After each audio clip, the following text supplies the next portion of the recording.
Hello, everyone, and welcome to our hashtag Female Boss mini YouTube series. Today, we have the lovely Zakia, who is the founder of Invisible Cities. Zakia is an amazing female boss and young entrepreneur who has been running Invisible Cities since 2016 and has been incredibly successful. So, hello, Zakia. Hello, thank you for having me. Thank you for joining us. So, welcome. So why don't you start by telling us a little bit about yourself and Invisible Cities and how you set up the business? Yes, of course. You may or may not pick it up, but I come from France originally, and moved to Scotland about 13 years ago now. So I've done all sorts of jobs, but I used to work for an organization called the Homeless World Cup Foundation that uses street soccer or football, sports in general, to support people who were experiencing homelessness. And because of my French background, I was doing a lot of translation and communication and so on. But it was my first real experience of working closely with people in a kind of support way, and working on international events, because as the name says, every year we would organize a World Cup, and teams of people would come to one destination, represent the country, and you'd have a winner. But it's when I really realized that homelessness exists everywhere, obviously, but in very different shapes and forms. You can imagine it's very different to be homeless in India than it is in Scotland or in the US or whatever else, but everybody kind of felt the same sense of not belonging and of facing stigmas and of feeling that maybe there was a bit of judgment behind their situation, and people thinking, well, you mustn't have worked hard enough or be good enough to find yourself in that position. So I was also very lucky to be working quite a lot during at the Homeless World Cup, traveling quite a lot at the Homeless World Cup. And I would go from country to country and see what homelessness looked like in those places.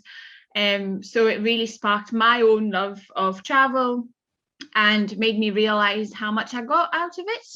I would meet amazing people, eat amazing food, kind of soak in the experience and then move on to the next place. So I guess the original idea for Invisible Cities was to combine this love of traveling with supporting people experiencing homelessness, while at the same time breaking down stigma that exists around it, and walking tours, I felt, were the perfect opportunity to do that.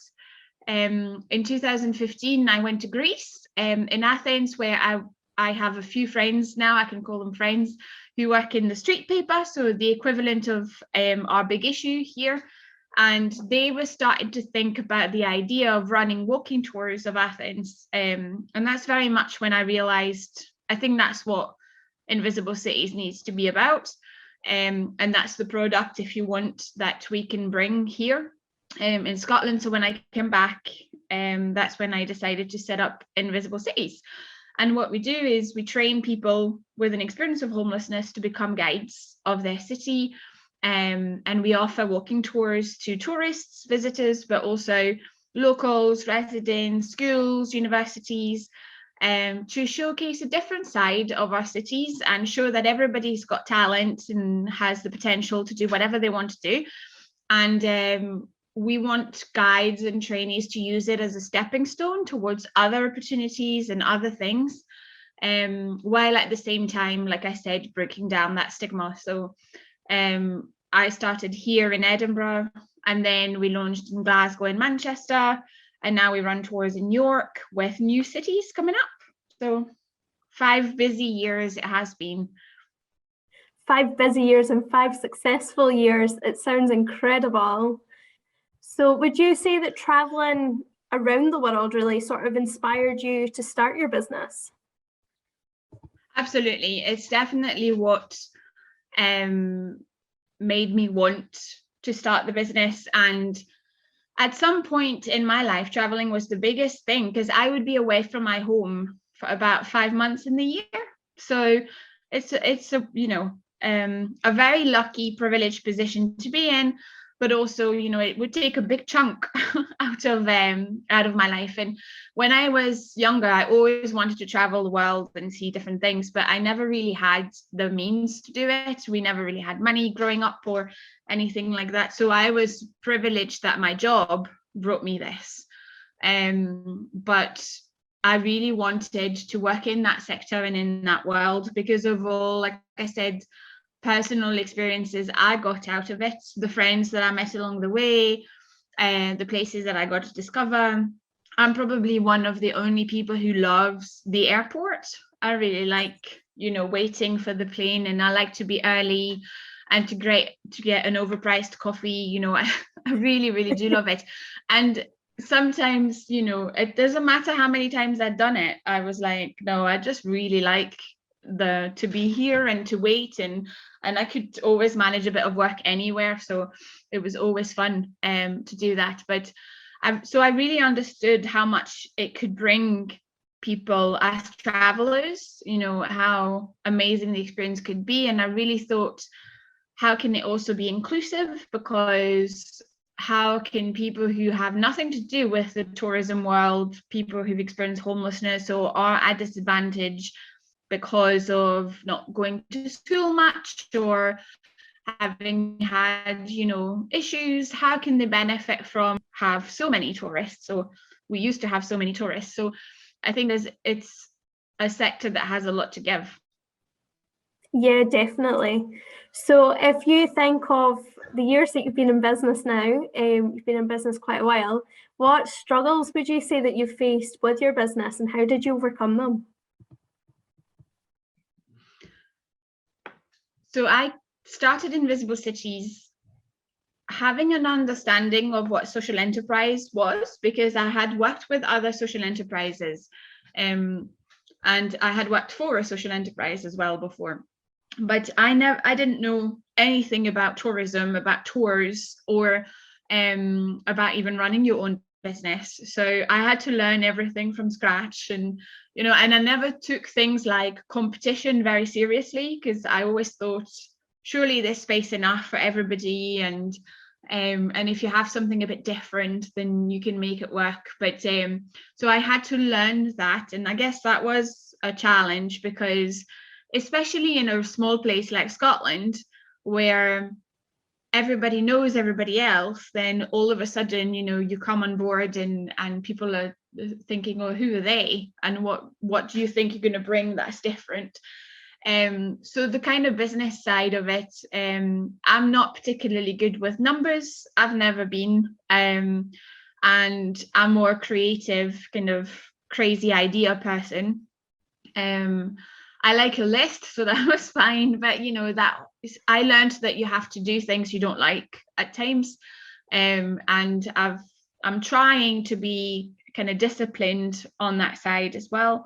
But the biggest challenge for us has been, managing people, and I believe I'm a good people manager. I think I have a very straightforward approach. I'd rather be honest and say, this is working, this is not working. And sometimes I think it's my experience in events where you have to be very straightforward and sometimes state the obvious. And I repeat everything 5 times. I don't mind going over things again and again. I can be quite patient when it comes to that. And I think it's the event person in me. So, but we work with people who have quite a lot of complex issues, who are maybe have experienced trauma or abuse, or have been in care, in prison, have addiction issues, mental health issues. So that the constant challenge is to work with people in a proactive way, but in also a way that's the same throughout everything. So to be consistent. And sometimes that means that personally I have to let go of a lot of things that may upset me. So you have to be patient, and that's been quite hard, because we don't have two guides who have the same issues, the same problems, and so it's given me even more patience, I think. But I find that the best way to overcome whatever challenge it may be, whether it's on the, the business side or the more kind of people managing side, is to work together. And so I've been lucky to have support around me to help me kind of bridge those gaps, and to also give me advice when I feel that maybe it's getting a bit too much, or when the guide is having a real issue and I feel like I can't manage this. So but it's been a massive learning journey. It's not been, something where I thought, oh, I totally know what I'm doing here, I'm going to get into that. Absolutely not. It's been the other way around, if anything. So I've always been conscious of that. So I think another good thing is I can learn and I can adapt, but sometimes the challenges just happen because that's how life is, right?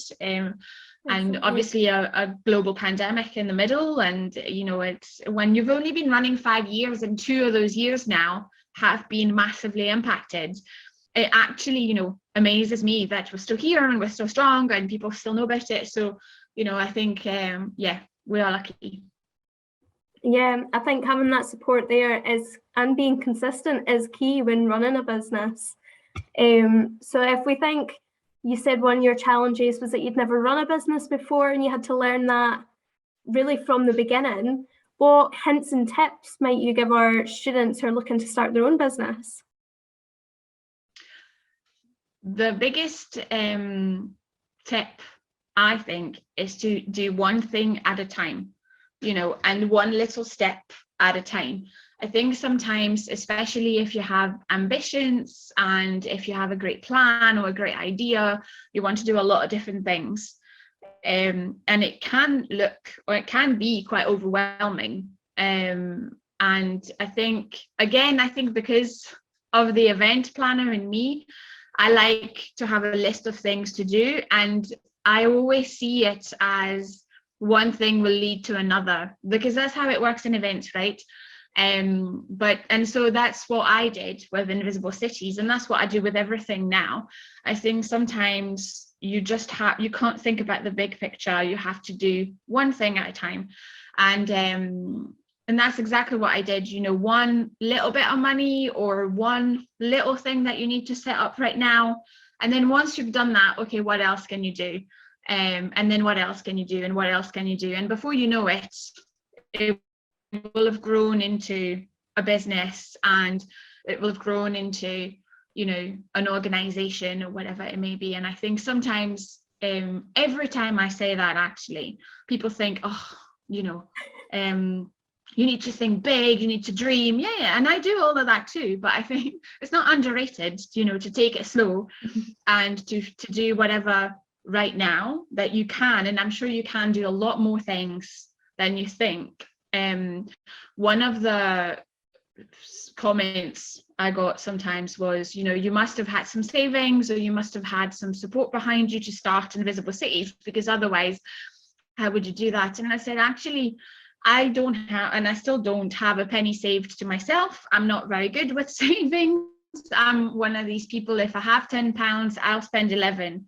If I have 20, I'll spend 30, So, and I didn't have like a partner or anyone to rely on, but that's why I did the little things, because financially I couldn't dedicate 100% of my time straight away, because I needed to have a job somewhere else. So, it's not a limitation, I think, to say, what can you do now? If that requires a bit of money, where will you get it? And if you need to go with the thing that is free right now, well, that's what you do. Never get afraid to ask for anything. I learned as well from my boss in the past at the Homeless World Cup that the worst that can happen is people will say no.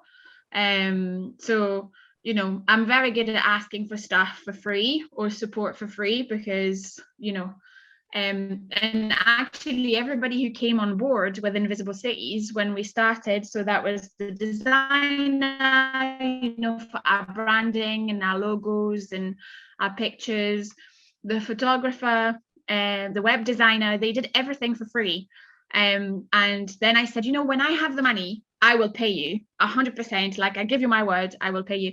And they did. And when we got the money, I paid them. And I'm really, really proud that we still work with them today, because they're all independent kind of freelancers and contractors, and that are trying to make it out there. And, you know, Nicola, who designs everything on our website for our merch, everything, like, she's a single mom, and, you know, we really want to support her. But when I had no money, when the business wasn't existing, she had to trust that we could work together and that would lead to something long term.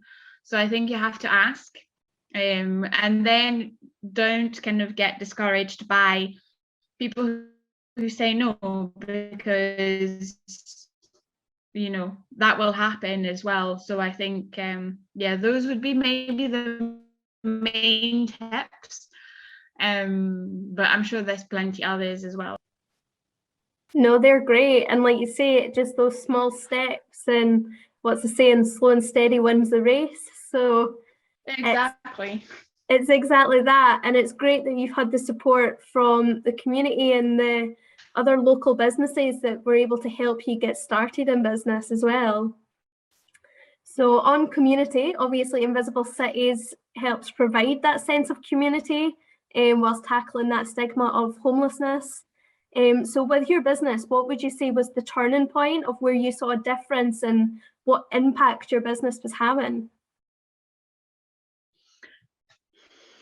We've always been very clear of who we wanted to support and why and what we wanted to do. And I guess it's how, you know, unique, and because it's very specific, and it's even within people who have experienced homelessness, it's not for everybody. Not everybody can become a guide, you know, I think. So we're quite realistic about that.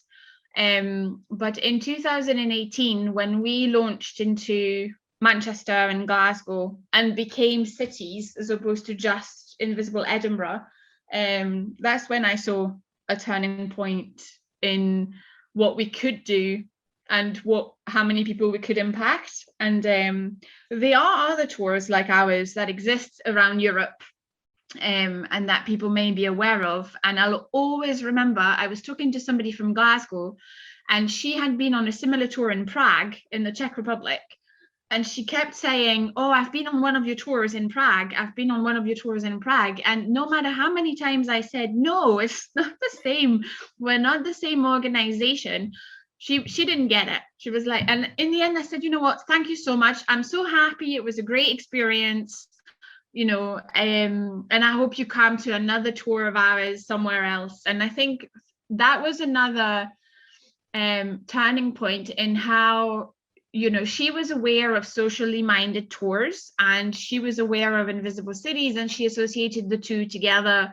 And now she, you know, she said, I'll only go on tours like that every time I travel. So in terms of impacting visitors and tourists, that was a big turning point too. And I think for us, it's, you know, measuring the impact we have is about the difference we make every day in the confidence of people, in the lives of people, you know, in the skills they get. Yeah, when somebody gets a job somewhere else, we're really proud and really happy.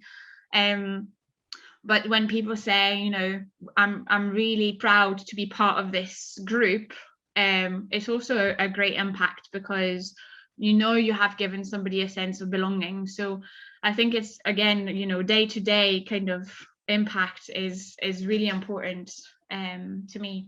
I don't know if that's really answered the question, but Yeah, no, that's great. Like, you have made such an impact, and like you say, you started in Edinburgh and now you're in Glasgow and York and Manchester, and I think seeing that grow will have been so special to you as well, to see how far you can take the business.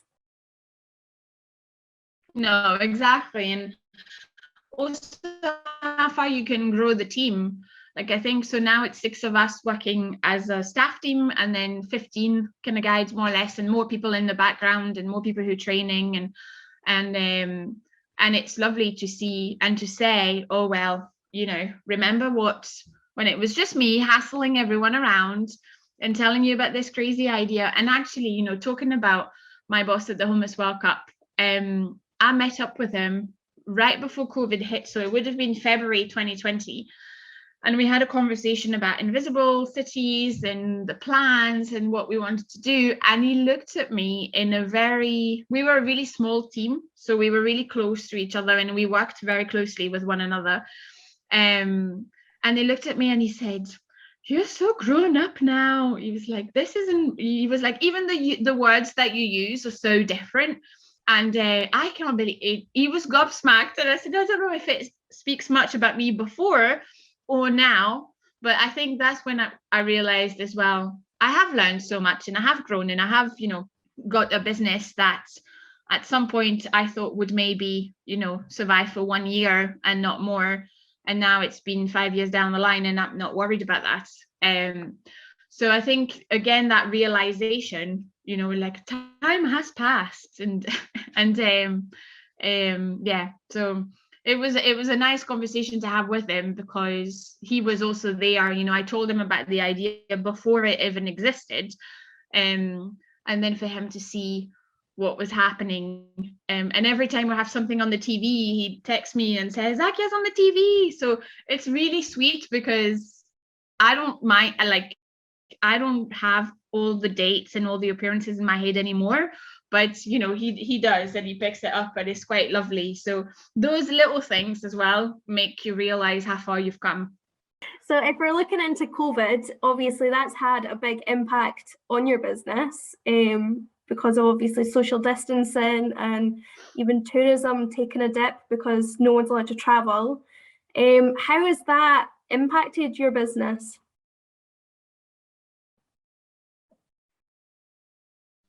So obviously, like every other business, we had to stop and go into lockdown and not be able to do anything for such a long time. But we went through different stages. So the first kind of emergency state where we had to make sure that everybody was safe and sane and remained engaged and was kind of financially stable, even though they were not touring anymore. So that was, that took a bit of time.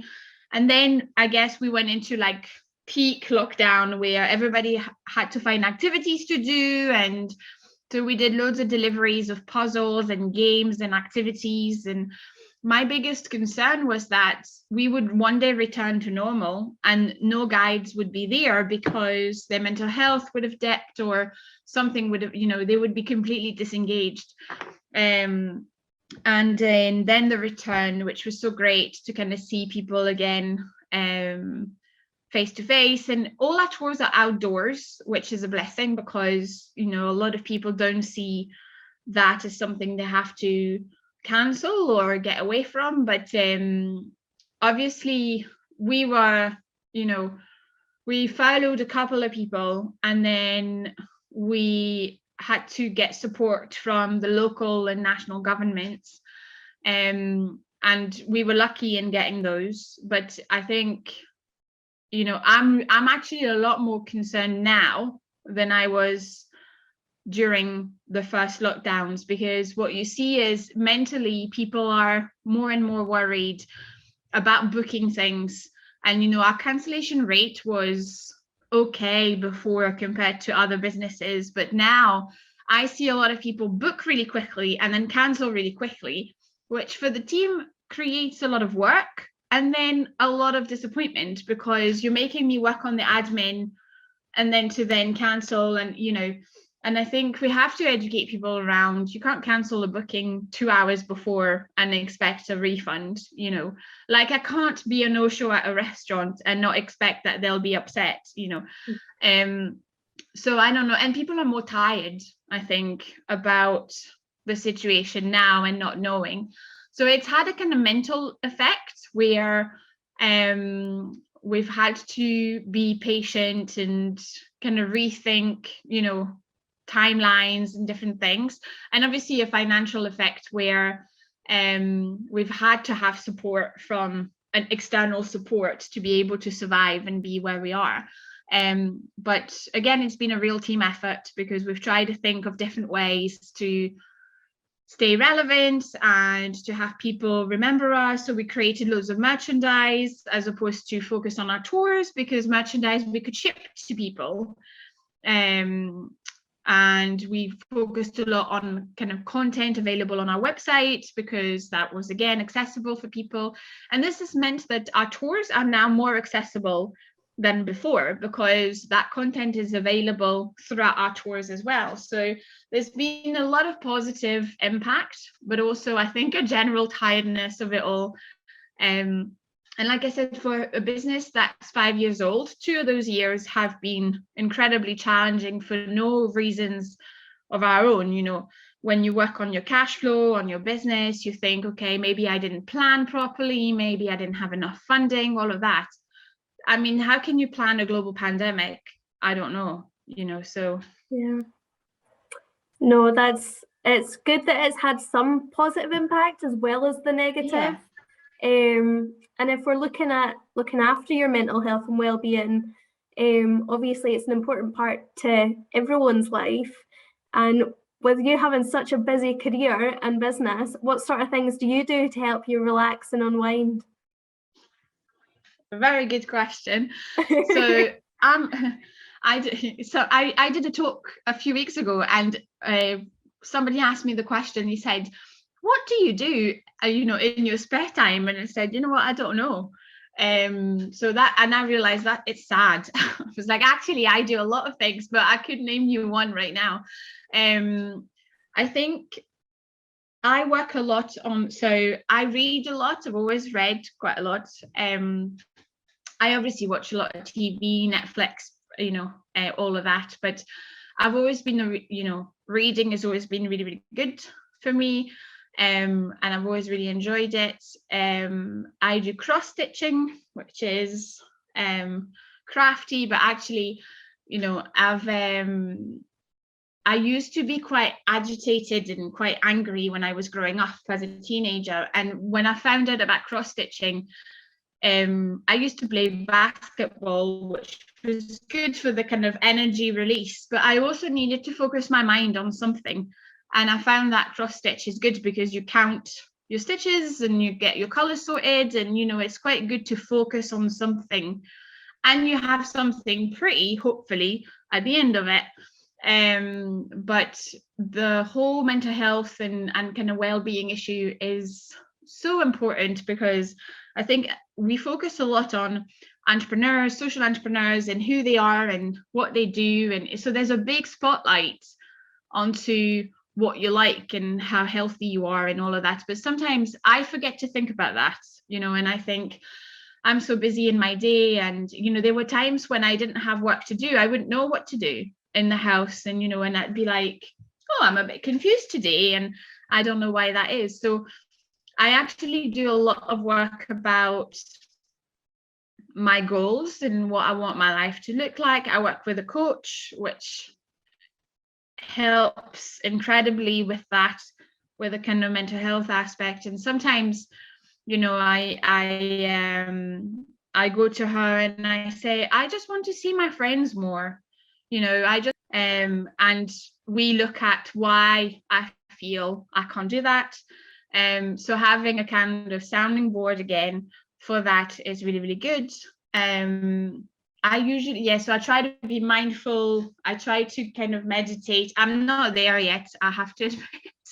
I'm really not a good student when it comes to that, but I try to be self-aware and to see what things upset me and what things kind of trigger me. And I think it's really important. And so if you haven't done that before, kind of taking that journey of thinking about what you like and what some of the triggers for you may be. And, like I said, I realized recently that when I was growing up, I was pretty aggressive in the way I spoke and the way I kind of behaved and in my reactions. I'd be like upset and annoyed straight away. And why is that? And so without, sounding like a psychologist, I think that's what I do. I try to be mindful about it. And so that I feel better about my day-to-day life. But it's been a really challenging year, because when you can't see people around you and you still have to look after them and all of that. And I also work with people who struggle quite a lot. So then that may trigger, things for you. And So yeah, trying to take it easy. I love cooking, I love eating, I love eating. So, all these things, and taking the time. And I think when you run a business or an organization, sometimes you feel a bit guilty about not working, or taking full days off, or and also there's a very toxic culture about that. People who say, I wake up at 5 a.m. to go for a run. I absolutely don't. No, like, Me I neither. hate it. No, I think this, if that makes you happy, and that is who you are, and you feel that your life and your days are better that way, absolutely go for it. But successful people are the ones who wake up at 5 and then drink a smoothie and go for a run and do all of this. I don't think so. Taking the time and be slow. And I'm at that age now where a lot of my friends have kids, so spending time with them is quite good, because it puts things into perspective. They don't care if I run a business or not. They care if I can play with them. So I think, yeah, and not feel guilty about it, which is a big thing. And I feel especially for women, and especially for entrepreneurs as well. So, but it's, again, I don't think I'm quite there yet. So I think I still need to sometimes be reminded of that, and learn along the way, and do as I say myself sometimes. Yeah, no, I think it is all about being mindful of what you can and can't do, and taking that time out of the business if you need to take that time out. And I love that you do the cross stitching. One of our team is very big on crafts, so she'll be cheering you on with that one. And yeah, no, I love it. It's coming back, it's definitely coming back. So I used to do it quite a lot when I was in my early 20s, and then I stopped. And you can take it anywhere. It's good. I get quite obsessive about it. So, and I was like, I can do a business out of this. And then I thought, you know what? No, I can just enjoy it. I love it. And then I'll gift it to my friends. So now everybody's sick and tired of having like frames and cushions and things from me. But that's what they get. So, but yeah, no, I think it's, if you find the one thing, like I used to do boxing as well, which I really loved. And I really want to get back into that, because again, the release of energy, and yeah, and feel, and I had a great coach, which is why I loved going. And when he moved, I was like, I'll never do it again. So I need to find another great coach, but maybe work more on that physical kind of space as opposed to the mental also helps. So if someone, if you find what's right for you, then stick with it, because I think that's the most important bit. Yeah, definitely. Well, I just want to say thank you very much, Zakia, for joining me today. It's been an absolute pleasure to talk to you. And thank you so much for sharing your journey with us. It's been Thank so you so inspiring and much. empowering. Oh no, anytime. Again, I was really lucky to have a lot of people I could talk to along the way, mostly because I hassled them. I was like, can I please ask you about this and that? And people were really generous with their time. So I'm always super happy to talk about my journey, and to be a bit more, honest and real about it. And it's hard. But maybe what I find useful, somebody else will find useful next, and we'll use it, and we'll remember, or whatever. So happy to be sharing my journey, and thank you for having me. No, thank you. And I'm sure that students that watch this and are part of our #FemaleBoss initiative will take so much from it. So again, thank you very much.